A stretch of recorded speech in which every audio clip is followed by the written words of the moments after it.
Шамамен 17 ғасырларда моңғол үстіртінде, яғни мына аймақта, Қытайдың солтүстігінде 3 хандық өмір сүрді. Оның біріншісі Чахар, міне, Чахар хандығы. Екіншісі Халха, үшіншісі Жоңғар. Міне осы 3 хандық бірінен кейін бірі Цин империясының қол астына өтеді. Бірақ бірден емес. Олардың ішінде ең қатты қарсылық көрсеткені, жүздеген жылдар бойы қарсылық көрсеткен аздай, тіпті Цин әскерін бірнеше рет тас талқанын шығарған бұлар жоңғарлар. Жоңғарларды зерттеу маған өте қызықты болды, себебі бұл жауынгер халық екі алып империяның арасында отырып, өз бетінше далалық империя құруды ойластырды Шыңғыс ханның үлгісіндегі. Шыңғыс ханның ізбасарлары санады. Алайда олар Шыңғыс ханның ұрпақтары емес еді, оның билігінде болған қондайшылар. Енді осы моңғол үстіртіндегі халықтар қалай бірінен кейін бірі Цин империясының билігіне түсіп, қол астына өтіп кетті. Қарап тұрсаңыз, бұлар Қытайға басып кірген Цин. Алға кейін кері жылжытам картаны. Бұл 1644. Қараңыздар. 1634. Олар Манчжурия, одан сайын кішірейіп жатыр. 1624. Одан әрі кішкентай еді Манчжурия. Ол кезде моңғолдар үлкен жерді алып жатты. 1614. Одан сайын Цзяншоу деп тұр ғой. Міне осы манчжурлардың негізі болған. Одан әрі 10 жылға жылжысам кері. 1604. Бұл 1594. 1604. Қараңыздар. Міне мынау Нурхаци дейтін хан, яғни мемлекетті күшейтеді. Кореяның тек солтүстігінде орналасқан шағын ғана көшпелі тайпалардың бірі. Мынау Чосон мемлекеті. Енді 1614-ке қоямын. Бұлар солтүстігіндегі тайпаларды біріктіріп жатыр бірінен кейін бірін. 1624. Олар 10 жылдың көлемінде Манчжурияға айналды. Нурхаци. Көріп отырсыздар, ә?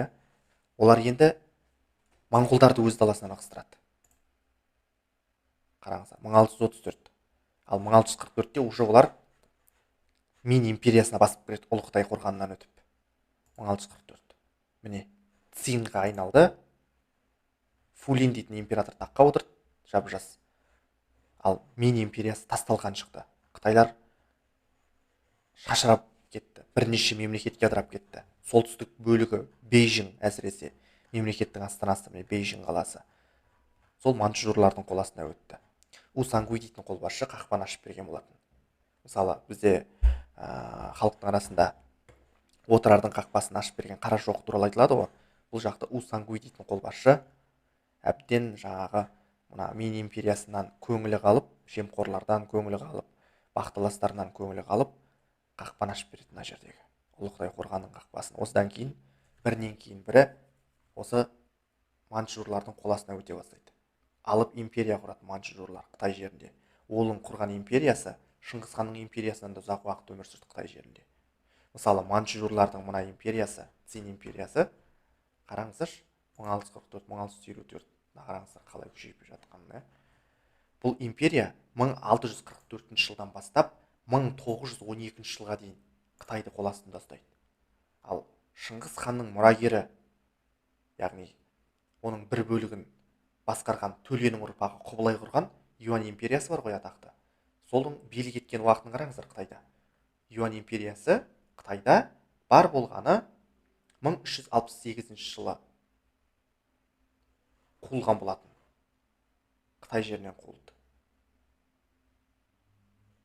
Ол империя 1271 жылы құрылып, 1368 жылы Қытайдан қуылды өз даласына. Сонда шамамен 97 жылдай ғана өмір, 100 жылға жетпейтіндей ғана билік еткен Қытайда. Ал мына манчжурлардың билігі Қытай жерінде 250 жылдан астам уақыт билік етті Қытай жерінде. 1644-1912 жылға дейін билік етті. Тек 1912 жыл ғана Қытайлар манчжурлардың үстемдігінен құтылды.